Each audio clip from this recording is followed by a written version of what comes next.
ahead and get started here. What you have in front of you guys, coming up in front of the grandstands now, this is a 4-cylinder John Deere Joe Dane all-wheel drive tractor. This machine is from 1918, is owned by the Northern Illinois Steam Power Club, and is one of only 3 left in existence. This was from a time when John Deere was only producing implements and not gasoline tractors, but saw that a growing market would be readily growing, and they wanted to get a piece of that market. So this was one of their prototypes. Eventually, later on in 1918, they bought the Waterloo Engine Works in Waterloo, Iowa, decided to recall all of the Joe Dane tractors, and the legend states that they were rounded up, put into a creek bed, and blown up with dynamite to eliminate any liability John Deere may have had for any tractors that survived. However, didn't go exactly according to plan. 3 of them managed to escape. One that you just saw in front of you, there's one still in the John Deere archival collection, and one is owned by a private collector in California. So here at the Northern Illinois Steam Power Club, our mission is to highlight the United States' proud industrial and agricultural history. It's important to take a look back in time to appreciate how hard things used to be and give us a sense of how far we've come and maybe a little bit of a direction in where we're going. In order to do that, we have several steam traction engines here on the grounds, in addition to a motley of farming machinery from last century. This is one such machine. It is a Brick Eclipse. It was built in Waynesboro, Pennsylvania in 1921. It is a double cylinder, a double simple, meaning that there are 2 cylinders up there. Steam is only used in each cylinder once before being exhausted out of the stack. It's a little unusual to have a Brick Eclipse in this part of the country. Typically, you only find them in Pennsylvania, so we're very fortunate to have it. This is part of the Peterson family collection of Hampshire. It's pulling their matching Minneapolis thrashing machine that you can see in demonstration just a little bit later today. Any whistles, guys? Any more? Any more?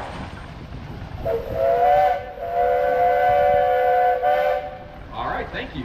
Next up, we have another part of the Peterson family collection out of Hampshire. This is a 20-horse Minneapolis steam traction engine. It was built by the Minneapolis Thrashing Machine Company out of Hopkins, Minnesota, just a little bit west of Minneapolis, Minnesota. Again, this is a 20-horse engine, and this is actually the machine that began our reunions here as the Northern Illinois Steam Power Club. This particular engine has not missed a single reunion here since we began as a club in 1955.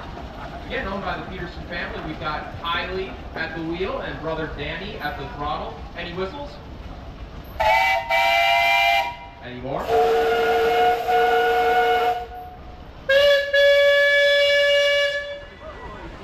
Interesting to note is the water tender and fuel wagon that this engine is pulling behind it. Every minute your engine wasn't running an implement, i.e. a sawmill, a plow, or what have you, you weren't making any money. So in order to supplement the fuel and water the engine could hold on its own, you'd have wagons like that which could go, be filled up, and brought back to the engine to decrease down times.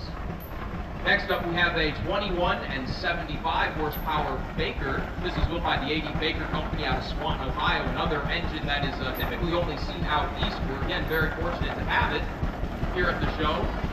Another part of the Peterson family collection. This one has a very unique cylinder, if you note. It has a slightly different exhaust sound than the other traction engines. This one has more of a pop to it, where the other ones have a more defined chuck. That's indicative of the Uniflow design of this cylinder. I'm not going to endeavor to explain exactly how a Uniflow cylinder works. We just don't have enough time. But what you guys need to know is it was one of the most efficient steam engines ever made. Bakers are notorious for their high fuel efficiency, power, and economy. Again, part of the Peterson collection of Hampshire, we have Lester Peterson at the throttle. Any whistles? No whistles, that's okay. Next up, we have the first of 4 19 and 65 horsepower Port Huron Longfellow engines. This machine recently changed hands. It's now in the stewardship of the Miller family here in Illinois. But it belonged for many years to our good friend Neil Kummer, who unfortunately has left our company. Neil was a very, very well-respected man in the steam community, and is the reason a lot of the younger generations have the love, desire, and ability to own and operate engines of their own. So I was fortunate enough to be at his house after he had passed away and found a poem in the back of the barn where this engine has lived for many, many years. And we figured we would honor Neil's memory by reading it to you today and having a memorial whistle. So I'll go ahead and read that. In fond memory of Neil Eugene, whose only love was a steam machine. It was a sorry day when the safety valve stuck. It seemed like it was the end of his luck. The explosion shook our town so fair, and old Neil vanished up in the air. But shed no tear for that event that summer, because he is risen, our good friend, Neil Drummer.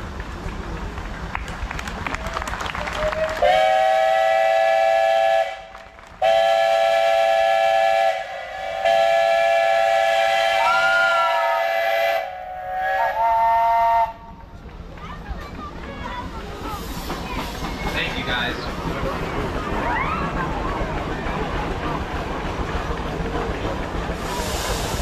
All right, getting back up and running here. We have another 1965 horsepower Port Huron. Most of the engines you'll see here are of the single cylinder design, meaning there is a top and bottom dead center, which is what they're dealing with right now. If the engine doesn't land in just the right spot, you won't have any mechanical advantage. Start it again, you're going to have to hop off, grab the flywheel, and turn it off of that dead center to keep going. This is part of the Runcie family collection out of Maple Park, Illinois. It was built in 1921 and sold originally to a man named John Struck in Wisconsin. John was so impressed with his new Port Huron engine that he wrote a testimonial letter to the Port Huron Company in Port Huron, Michigan, and sent in a photograph which was featured in their 1921 batch of sales literature. We've got Chris Corrigan at the throttle, and we have Andy at the wheel today. Any whistles? All right, thanks, guys. Another interesting note, I've been giving 2 horsepower readings for these engines. The first one, the lower one, is a derivative of boiler horsepower. That's related to the boiler's ability to create steam in pounds per hour. The second number, so in this case is 65, that's rated horsepower off of the large belt pulley flywheel. Next up, we have another machine from the Runcie collection out of Maple Park. This is another 1965 from 1913, and I've asked them to bring it through backwards today so I can give you guys a little lesson in some steam theory. Every company had an idea about what was going to get the most fuel efficiency and the farmer get the most bang for the buck, along with power. What you see here, this is a tandem compound design. Physics tells us that a high pressure in a small diameter is equal in pushing force to a low pressure in a large diameter. So in order to increase fuel efficiency, the single engine had 2 cylinders, shared a common piston rod. Steam would leave the boiler, do a first batch of work in the small cylinder at a high temperature before being exhausted at a lower pressure and temperature into the larger one, doing a second batch of work in essence for free before being exhausted out of the stack. It's very common to see this design on Port Hurons. It's one of their trademark features. But again, everybody had a little bit different of an idea of how to get the most efficiency out of the steam. We've got John up there at the throttle today. We'll let him get started, and then I know you got at least one whistle up there. All right, thanks, guys. Here we have the last of our 1965 Port Hurons, again built in Port Huron, Michigan, just across the St. Clair River from Sarnia, Ontario. This is from the Gould family collection. They're out of Naperville. An interesting feature again of the Port Hurons is these were branded as Longfellows because of the abnormally long and slender boiler barrel that the engine is mounted on. Another feature of the Port Huron line that was advertised in their company literature was the self-cleaning wheels. You will not see any more engines out here that have lugs actually cast into the rear wheels aside from the Port Hurons. Those were marketed as being self-cleaning, that they would never get fouled in mud. Again, part of the Gould family collection, this engine's built in 1919. Any whistles, guys? All right, thank you. We got Whitney. So here. What was the scientific data conclusive on the wheels not getting clogged with mud? Well, that's up to debate 100 years later, still. Moving along, we have another very, very unique machine coming up the lane in front of you guys right now. This is a 22-horse product of the Illinois Pressure Company. It was built right here in Sycamore, Illinois. If anyone's familiar with the layout of downtown Sycamore, on Park Avenue is the Lumen Gardens buildings. Those are the remains of the old Marsh Harvester Works turned Illinois Pressure Company. They went into business about 1914 or 15, began by building pressure machines, and only managed to produce 63 steam tractors before ultimately going out of business in the mid-1920s. Only 6 survived. There are 3 20-horse engines remaining, 2 25s, and this is the only remaining 22-horse Illinois in the world. Owned by the Northern Illinois Steam Power Club, who did a cosmetic restoration on this engine a number of years ago, and this is about as close as it would have been fresh off of the factory in terms of aesthetic appearance. We've got Hayden Schott at the throttle today. Any whistles?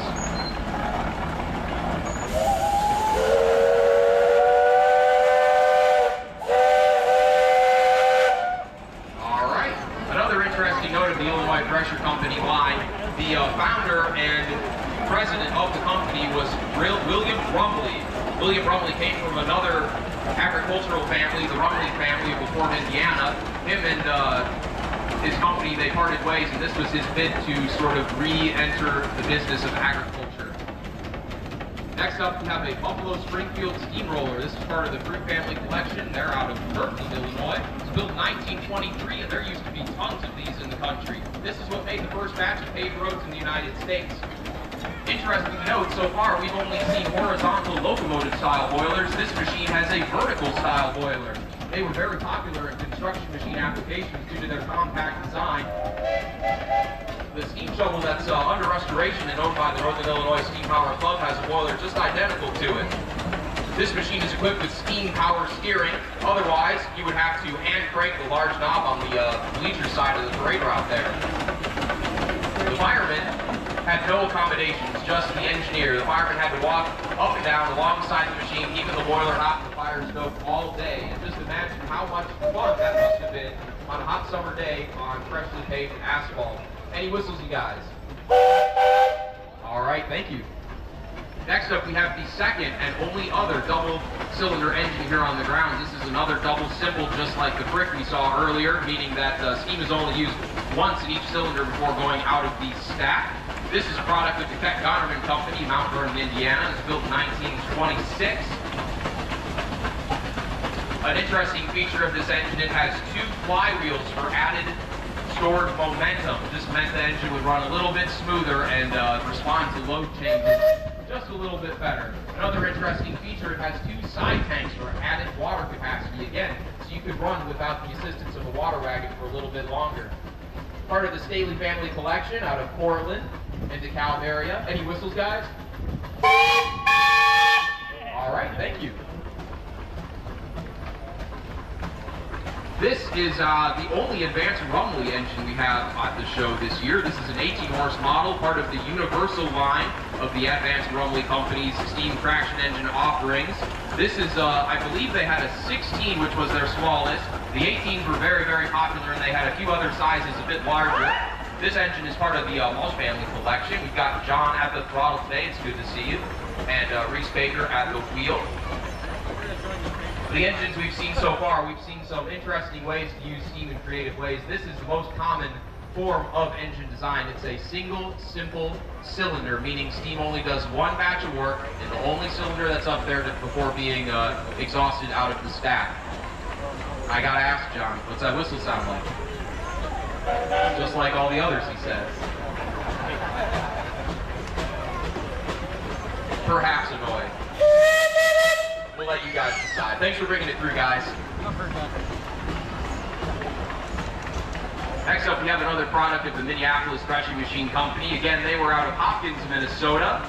They offered 3 sizes of engines in their later years, a 20, 24, and 28 horse. This is a 20-horse model, part of the Hendrickson family collection out of Edgerton, Wisconsin.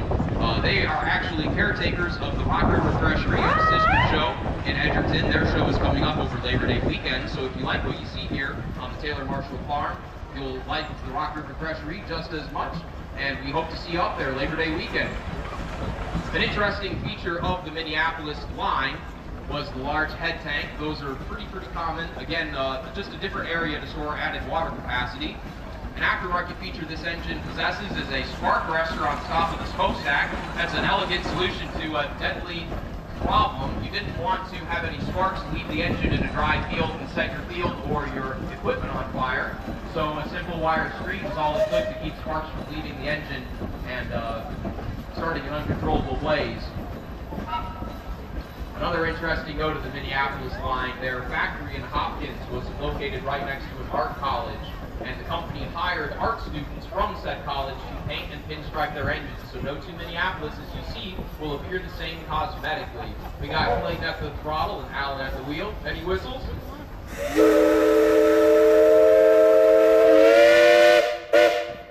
All right, thank you.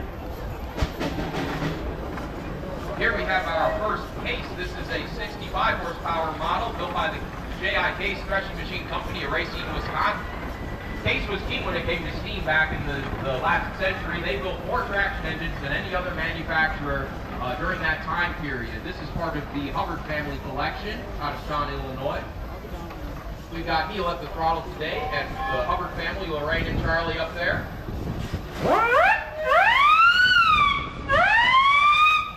And the only steam siren on an engine this weekend. All right, thanks for bringing it through, guys. Steam wasn't just useful on the American farm, it was also useful in small and large industry. Nowadays, there's really no use for small stationary steam engines, so what a lot of people have done is they have gotten their hands on them, found old trucks or automobile chassis, and put them all together. This is a steam-powered doodle bug owned by Bob Yelm. He's out of Lombard, Illinois. Features another vertical boiler, we talked a little bit about those, and a single-cylinder engine, something the size that would have run a grist mill or maybe a cider mill, something small. Any whistles, Bob?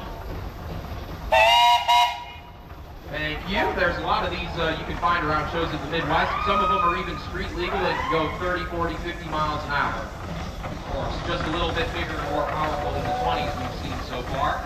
Again, we have the trademark Minneapolis head tank. Interesting to note of this particular machine is the canopy. These were extra from the factory. They did not come standard. And they have a happy side effect of sheltering the operator from the elements, but their main purpose was to protect the expensive equipment mounted on top of the boiler. We've got Tim Wilson at the throttle today, and Kyle Wilson at the wheel. Any whistles? Any more? All right, we've also got Jim Lucas riding along on back. That's his Pride and Joy, 1918 Minneapolis. Here we have our second case. This is a little bit smaller than the 65. It's a 50 horse. These were good, big, small engines, meaning that they were just as well suited for belt pulley work as much as they were drawbar work. So you could run sawmills, threshing machines, off the belt pulley, but you could also pull things like a road grader or a plow just as easily. These were probably the second most popular model of traction engine built by the Case Company back in the day. This is part of the Druin family collection out of Oakland, Illinois. We've got Austin Druin at the throttle, Mike Stinson at the wheel there. We have Grace and baby Eleanor, and I don't see Wyatt, but I'm sure, I'm sorry, not Wyatt, Warren. And I got the W right. Oh, he's back there. Okay. Dare you. Any whistles, Austin? Some of you may be wondering what the spinning balls on top of the cylinder area on these engines is. That's the engine's governor. Centripetal force, when the engine spins fast, causes those leaded weights to spin outwards, which pushes down on a valve and controls the speed of the engine. It also gives it the ability to respond to load demands, depending on what implement you're working on. Again, part of the Druin family collection, built 1914, 50 horse Case. Thanks for bringing it through, guys.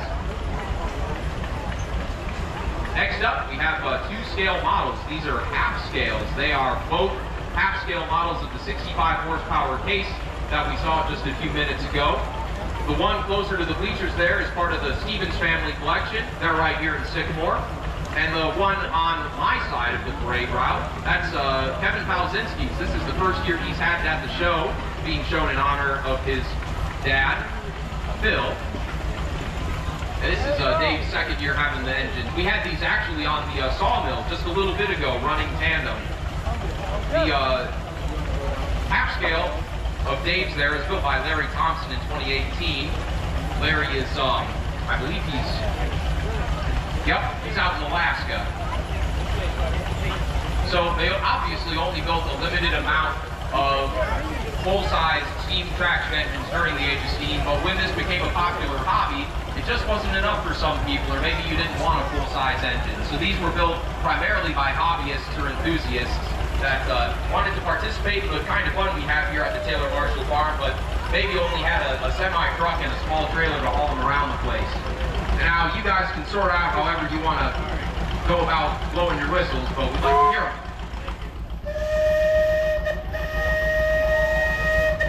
Thanks for bringing it through.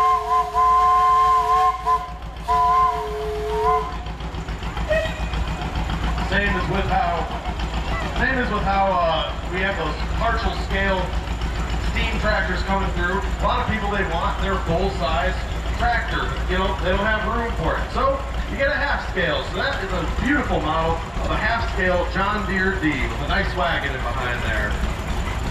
Here we have another nice half scale. This is a McCormick gearing. It's even got the half scale steel wheels, spikes on it. Steam didn't last on the American farm forever. This is one of the machines that began the power source change during the turn of the last century. This is a roughly oiled pole built in 1920. This is era of steam tractors we've been watching. Part of the Hoffman family collection. They're out of McHenry, Illinois. Equipped to burn lower grades of fuel that were more readily available in the 1920s. These were very commonly known to burn kerosene.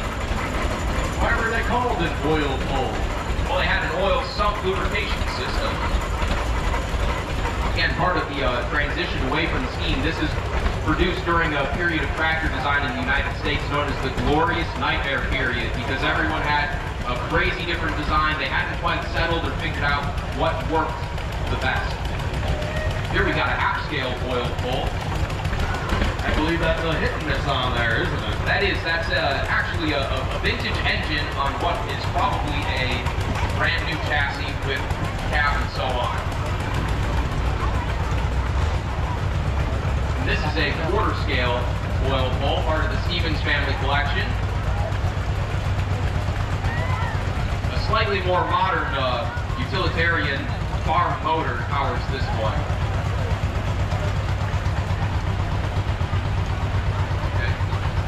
The fellows who are running the half-scale oil poles here, they're actually members of a program we have at the club called the Green Team. It's for young kids who have an interest in anything mechanical, want to get their hands dirty and learn about how engines work.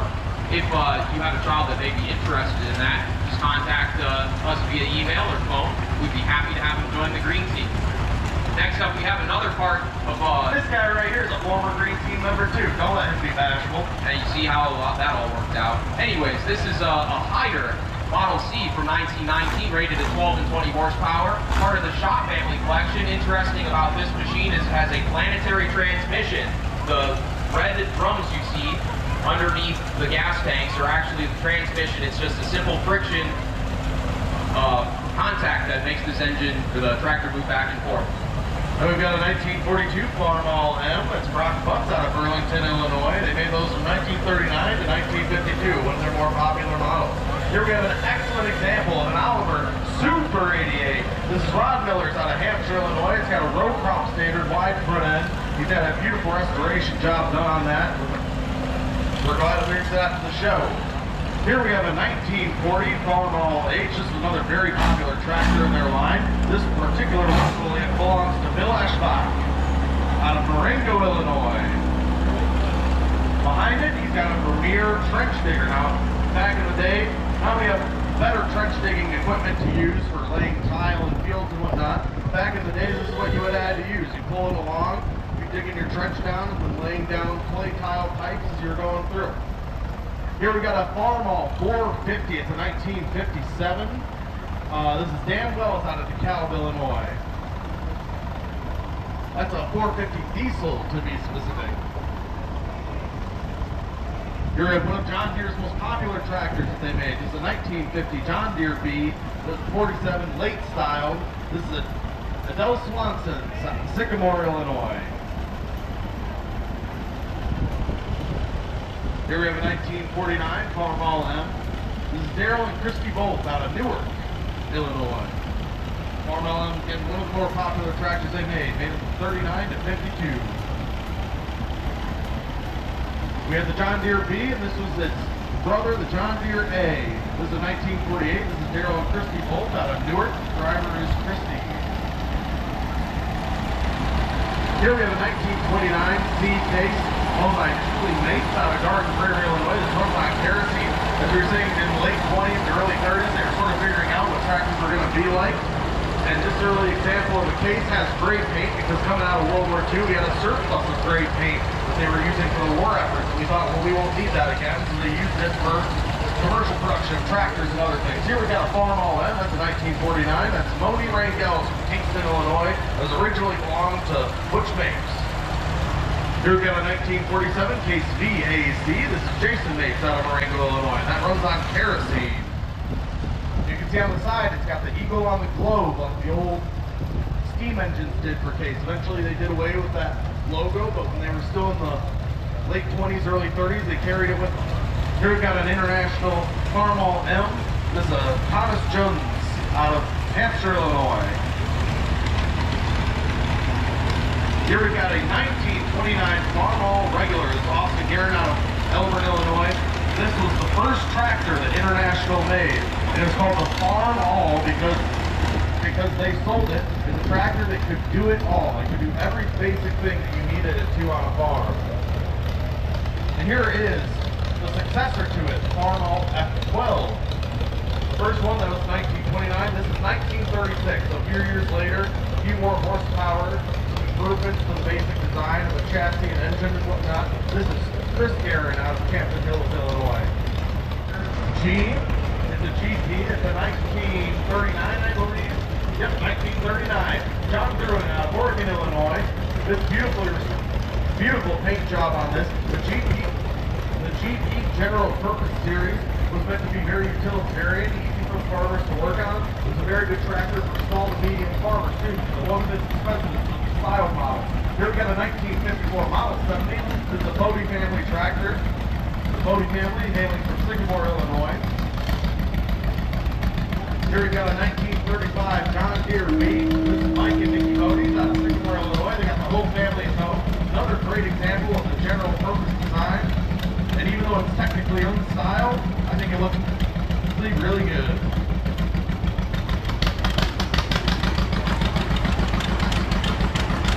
Behind here we have another piece of the Bodie family collection. This is a 1944 John Deere B-R.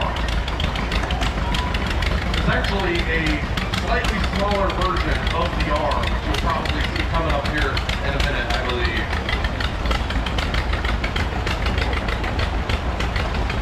Here is a John Deere AR, big brother to the BR. This is a 1951, and this is James Bodie's out of Sycamore, Illinois.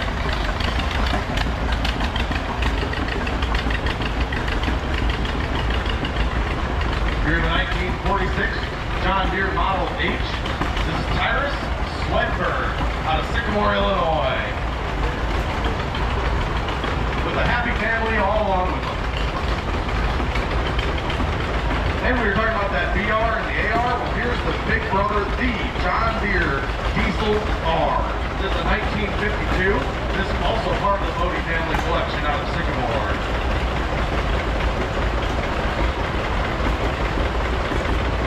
John Deere Diesel R, very popular plow tractor for how strong it was.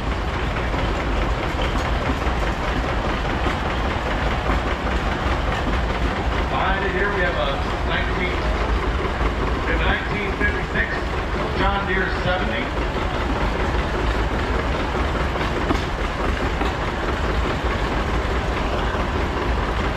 This is Jim Bodie and Jason Erickson out of Sycamore, Illinois.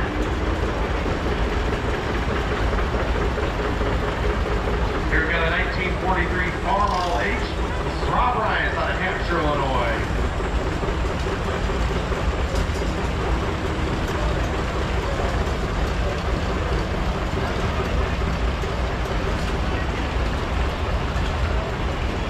Here we got a 1946 John Deere B4147 style 6-speed.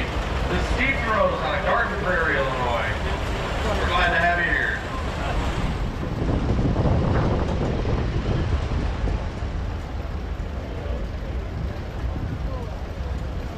Here we got a 1945 Farmall B. This is Rob Ryan's out of Hampshire, Illinois. See, this has slight offset seating and steering. For a while, there was a couple different tractor companies played around with having the steering and seat offset to the side. The idea being you can see everything in front of you better. You had a better visual of your crop rows and everything else that you needed to be doing. Here we got a good 1957 Farmall 350. This is Don Peterson's out of Genoa, Illinois. Here we have another excellent gray case. It's a 1936 Case C. This is Don Flinks out of Sycamore, Illinois. Again, this runs on kerosene. Made these for about 10 years. Got the gray paint job. Again, that was because there was a surplus of gray paint after World War I. They figured they better fuck it. Here's one of the first Case tractors that became commercially successful.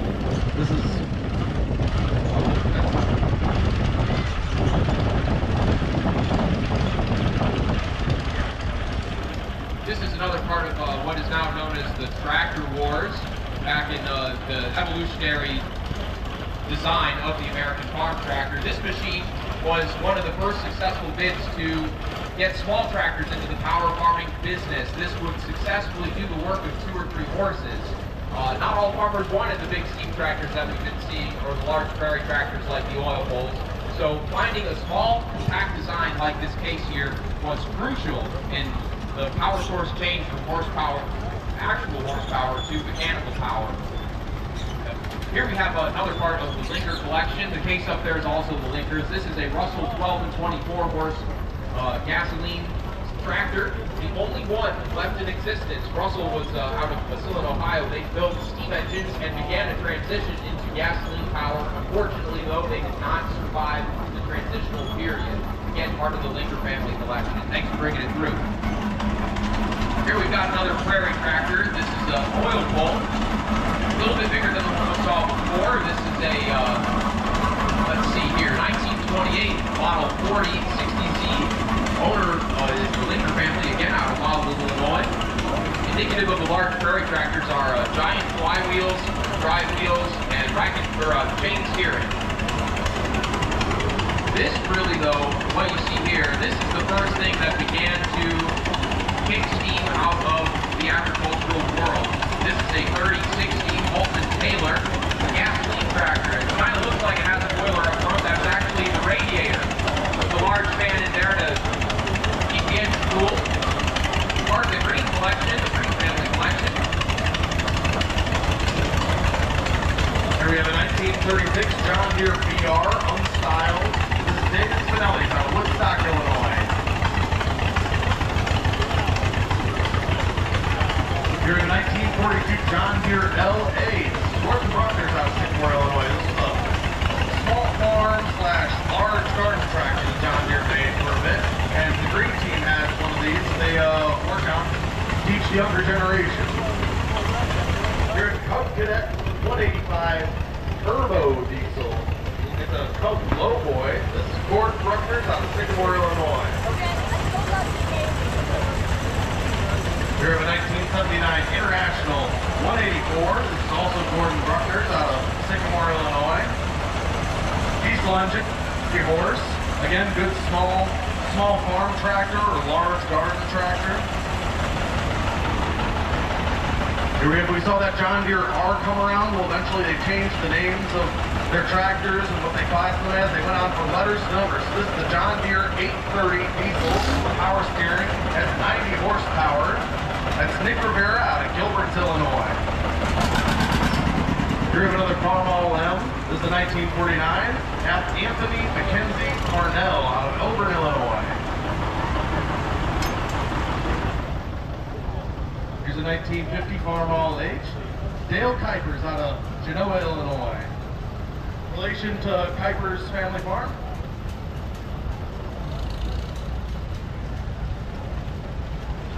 Here we got a couple of half scales coming through here. Again, sometimes some people, they don't have room at their place for a full scale, so you get a beautiful half scale like this. All three of these are fantastic. These are all from the Richardson family. The first one is a Chalmers WD-45. The second one is a Ford 8M.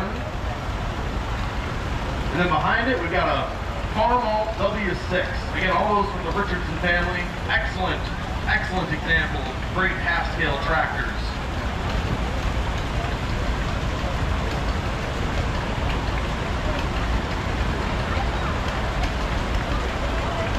We've got a very custom paint job John Deere. It's a half-scale John Deere 4440. This is Matty Blake's out of McHenry, Illinois. Here we have a Minneapolis half scale, and it's for sale. If you're looking for your own half scale, here's this Minneapolis Moline U. This is Ron Richardson's out of Marengo, Illinois. Here we've got a John Deere V. It's a 1940. That's Terry Blake out of McHenry.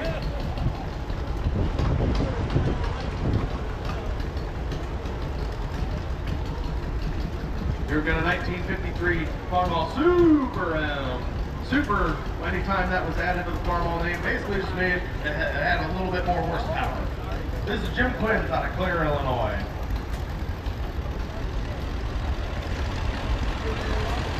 We've got a 1937 John Deere B. Looks a little bit different than some of the other Bs that come through. This one's unstyled. It carries that GP badge. That's very utilitarian, very easy to work on for farmers. Great small to medium farm tractor. Here we go, a 1950 Ford 8M. This is Ron Hams out of Sycamore, Illinois. And it's aftermarket modified with a Ford V8 engine in it. So this is unlike any Ford 8M that you will see anywhere here on the grounds.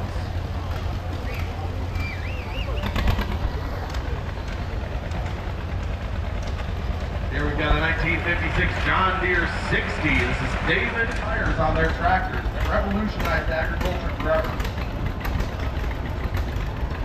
Here we've got a 1936 John Deere D. This is Robert Hoffman out of Buffalo Grove, Illinois. The 36 John Deere D was one of the first commercially successful John Deere tractors that they were able to get into the hands of small to medium farmers all over the country. I believe that this is also a Deere D, but a different year. Yep. It's a 1935, I believe. Nice. Steel wheels on it. Love that. Here we've got a Massey Ferguson. And I don't have any other things to say about that. I'm sorry. Massey Ferguson, though, made excellent farm equipment, including tractors.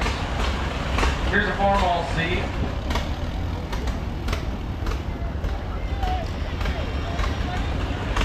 Oh, look at these double wide wheels coming through. This is a John Deere 40. Like a 50, 60, 70 series, but there was also a 40. But most of them didn't look this nice. They didn't have the double wide tires. This is Roger Gustafson from Kirkland, Illinois. You got a thing there to put an umbrella on, keep yourself out of the shade if you wanted to. We've got another example of some of the tractor companies playing with the offset seating and steering. This is a Farmall Super A. This is a 1953. It belongs to Dennis Lewis out of Elgin, Illinois. We've got a Oliver Road Crop 88, the tricycle setup. That's also Dennis Lewis's out of Elgin, Illinois.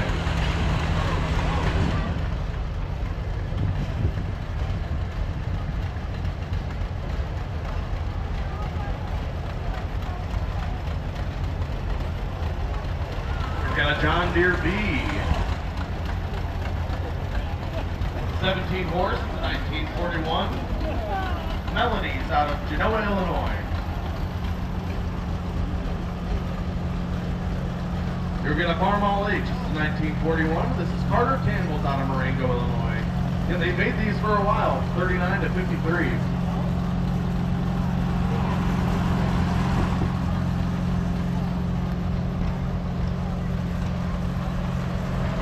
Got a very shiny Oliver coming down the road here.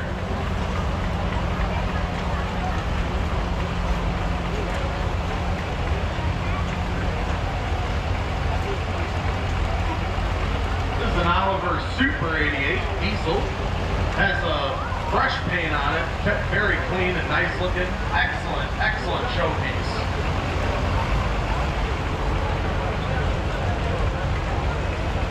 Here we've got a 1954 Farmall Super M. This is Bob Thoreau from Hampshire, Illinois. Got the whole family in tow in that excellent wagon they've got together.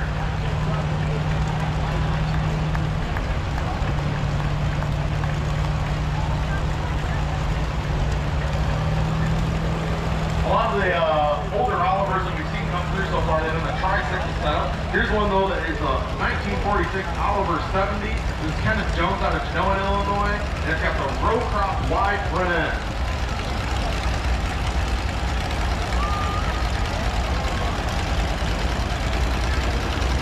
Here we got another 1936 KC. There's also some listeners out of Sycamore, Illinois. Again, this runs on kerosene. This is sort of from that period in between steam and tractors where companies were still figuring things out.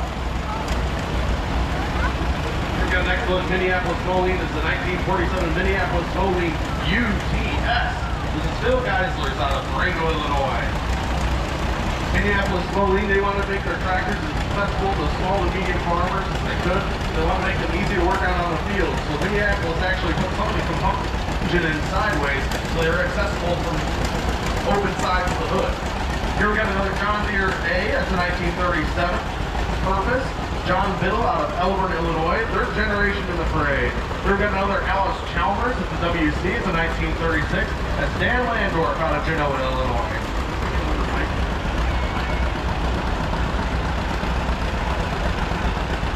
Here we got a 1939 John Deere A 3840 style 4-speed. This is Charles Woodruff out of Elgin, Illinois, and it runs on kerosene, driven by Mallory. Here we got an excellent example of a 1953 John Deere R. Paul Christensen out of Genoa, Illinois. There's a cab on there too to keep you out of the cold. But I doubt there's air conditioning in there, so it's probably a little warm in the summer.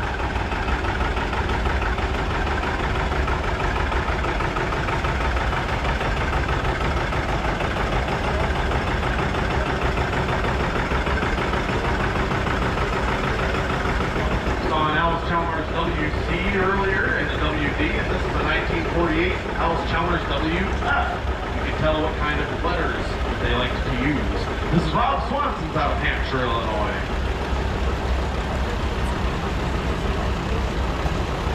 Here we've got a 1955 Case 400. Rob Swanson's out of Hampshire, Illinois. Beautiful paint jobs on both of those.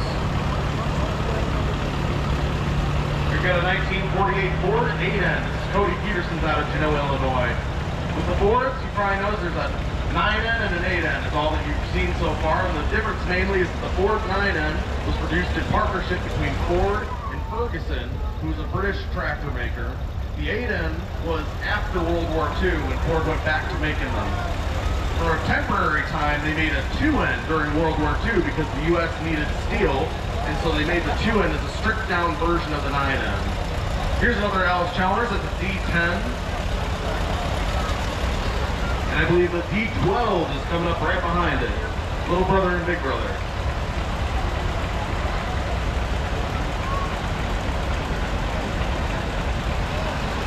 Here we've got a 1958 John Deere 730. This is Thomas Ray out of DeKalb, Illinois. This is the 36th 730 ever manufactured. So came off the assembly line probably on that first day.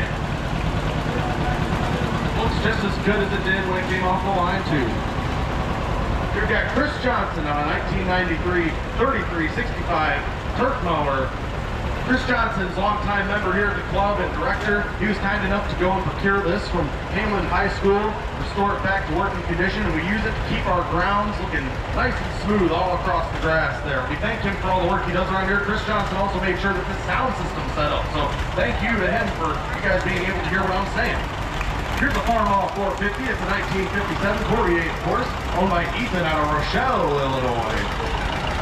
Here we got a John Deere Diesel 720. It's a 1957.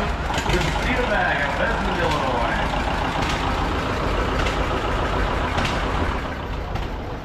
Here's got another Rumley oil pull coming up.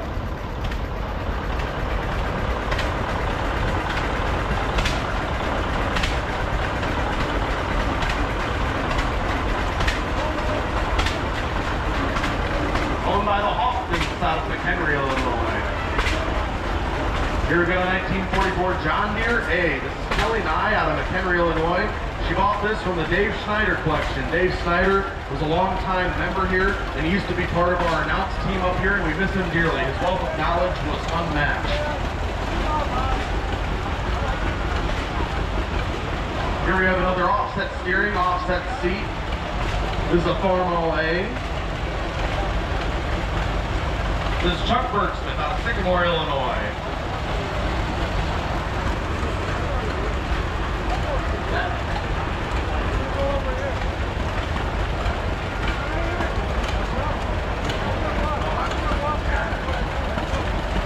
Here we got a 1944 John Deere A. This is Chuck Bergsmith out of Sycamore, Illinois.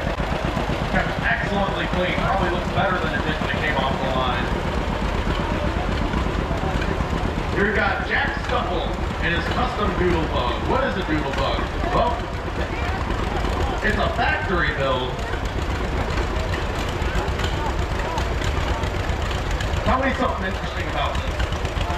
It was built as a long-ton tractor for towing gate mowers during the Great Depression. There you have it. Very interesting piece, very unique. You won't see another one here at the ground this weekend. Here we got a John Deere VR. It's a 1938. Again, the unstyled design was very utilitarian, worked great. And honestly, I think it looks very good too for being unstyled. This is Ben and Kate Underwood out of DeKalb, Illinois. Here we got a 1931 John Deere GP. This is Carson Underwood out of DeKalb, Illinois. GP, again, one of their John Deere's earlier commercial successful tractors that they were able to get to the hands of small to medium farmers.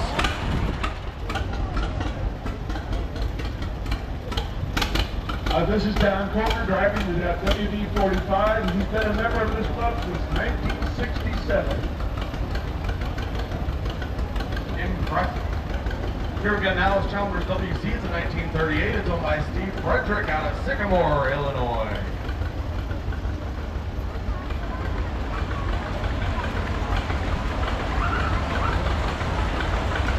Here we got a Farmall Cub. This is 1952, 9 horsepower. Jared Griffin out of St. Charles with one bottom plow on the back.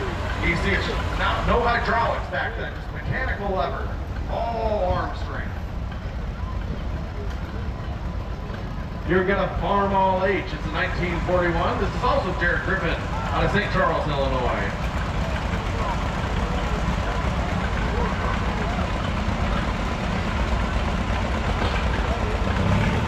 Here's a great example of a great kerosene tractor. This is the 1941 Kings ST. This is Bill Fredericks out of Sycamore.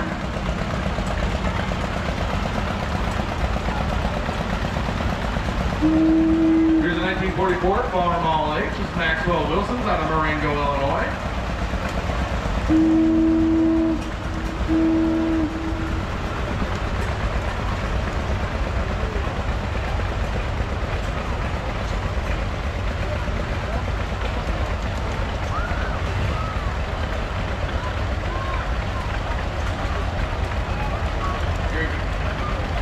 Here we got a 1952 John Deere 50. This is John Deere Morgan's out of Hampshire, Illinois. Tricycle setup, whole family on board.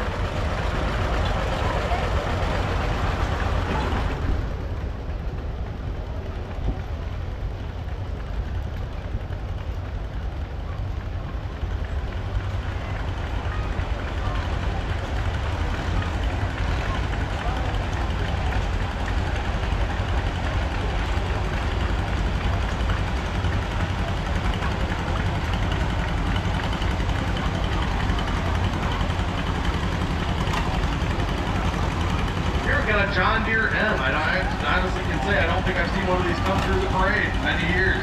Wheel weights in the back. 1930s. 1930s. 1952 John Deere M.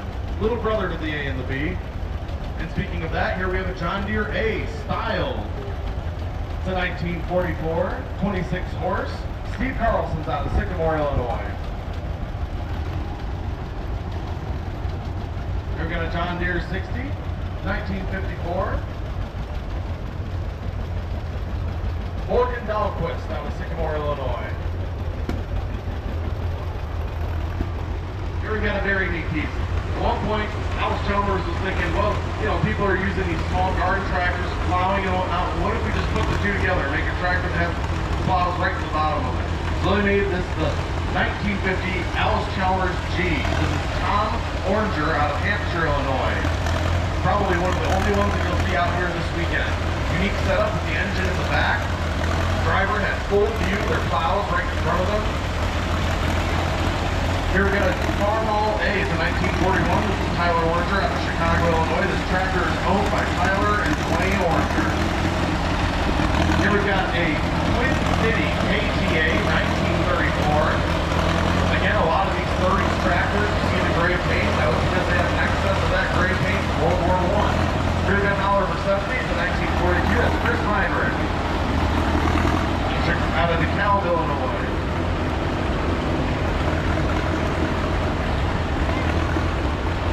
Here we've got a John Deere A, 28 horsepower, Joe Lind out of Sycamore, Illinois.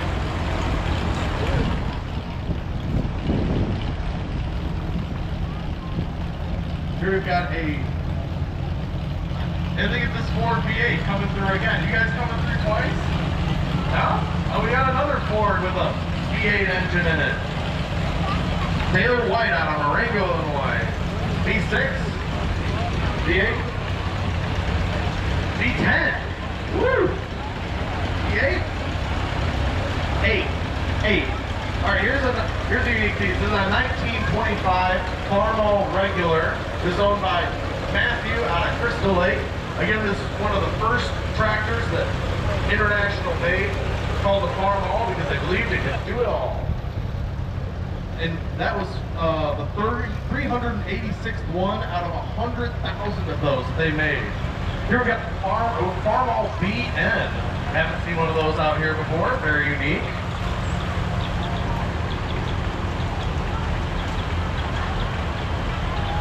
Here we got a Ferguson TE20.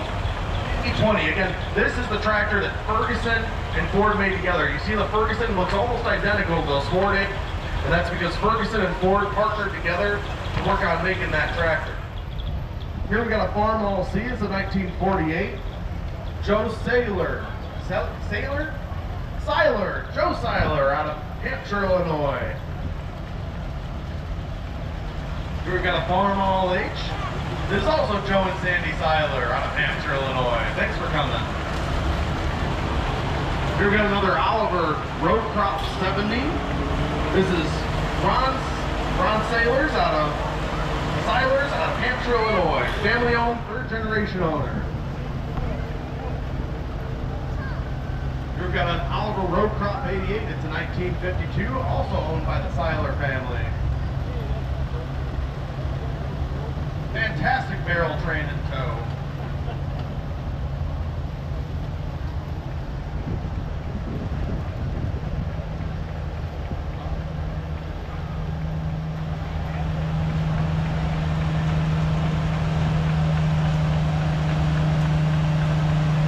Here's a 1974 Oliver 1655. Ron Seiler's out of Hampshire, Illinois. Horsepower is a 6070. This is also third generation owned. That tractor is one of the best front ends ever on it too. My dad loved that front grille.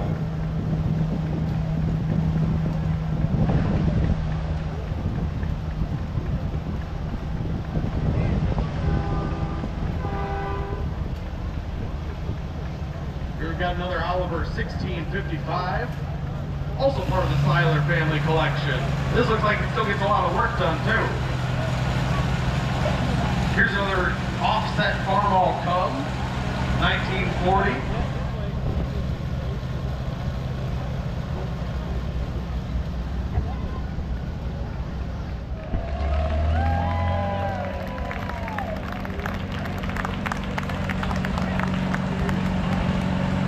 Here we got an example of one Farmall helping another. We got a Farmall N from the Pfaff family helping out a Farmall Cub, also from the Pfaff family, I believe.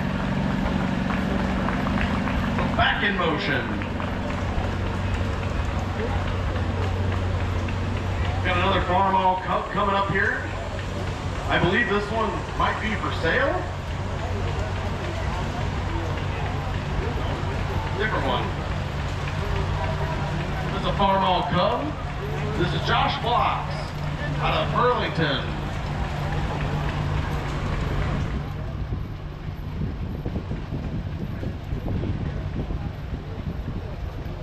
Here we got Alan Anderman on his 1952 Farm All Super C out of Naperville, Illinois.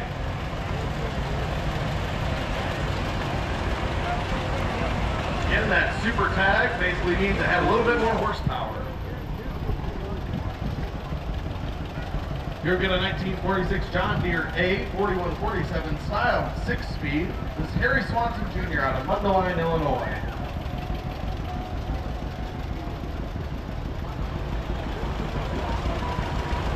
Here we got a John Deere B 1941 style 6-speed. Also Harry Swanson Jr. out of Mundelein. Here we got a 1957 John Deere 520.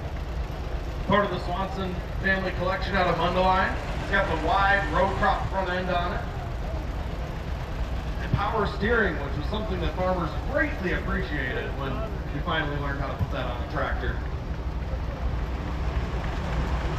Here we've got a 1948 Case DC, also part of the Swanson family collection.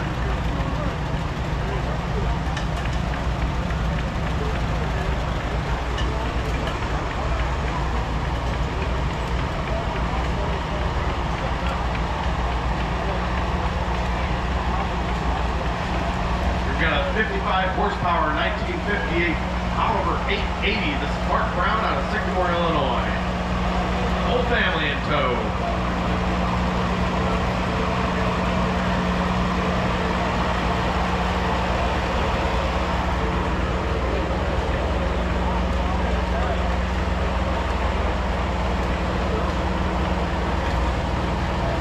Here we've got a International with a unique roll cage on it. It's a 424. I think it's a 1966. Roll cage could have been either if you were doing some work on hillside, you didn't want to avoid tipping over and getting yourself hurt, or if you're doing orchard work, keep the branches out of your face. You're going to 1954 John Deere 60 with an excellent patina on it. Tim Schultz out of Hampshire, Illinois.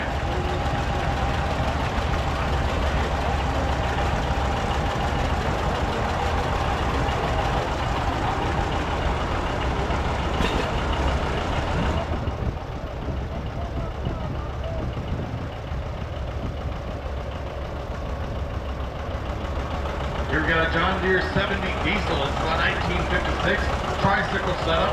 This is Tim Schultz out of Hampshire, Illinois. 46 horse.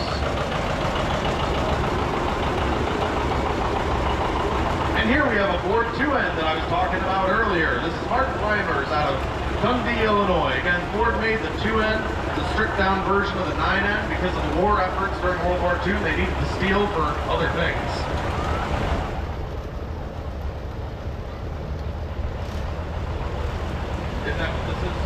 Here we got a 140 International Honeybee. It's a 1975. There's only 800 of these produced from 59 to 76. Some were made with Farm All C. Majority were made with the 140, heavily modified from the factory to the Honeybee. Originally designed for cleaning stalls, lights, and chore work. Variety of different bucket sizes, pallet fork, and saw fork. 1,000-pound lifting capacity and a 10-foot lifting height. And here we got an International 140. It is a Model 188 Sycamore. This is originally purchased by Marquette County in Wisconsin and was in service from 1967 all the way up until 2017. Mowing with a Sycamore in 2017, what a world.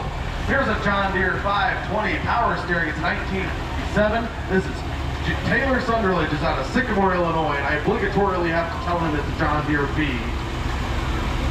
Here we have Taylor Sunderledge's John Deere 4020. That's a 1965. Again, Taylor's one of our directors here. He's local. He does a heck of a lot for the club, and we appreciate the heck out of him. Here we got a Farm All 560. 1960. Owned by Blake out of Genoa. I didn't even see it. Here we have a Minneapolis Moline Z. Michelle Bacon's out of Sycamore, Illinois.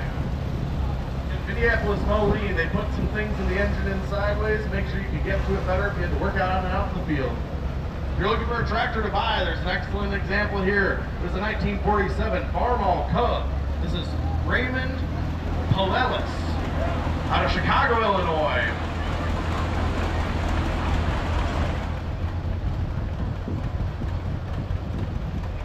Here we got a 1948 John Deere A 47 late style. This is John Thompson's out of Genoa, Illinois, along with his wife Sam, both of them longtime club members, here with their new baby.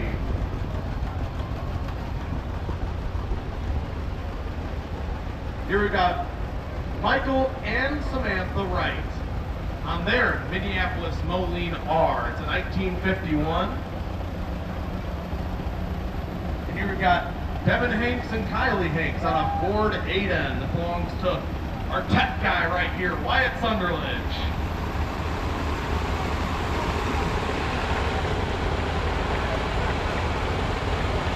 We've got Rob Ryan on this excellent example of a 1964 John Deere 4020. Rob Ryan, longtime club member, local from Burlington. Glad to see you here. There you go.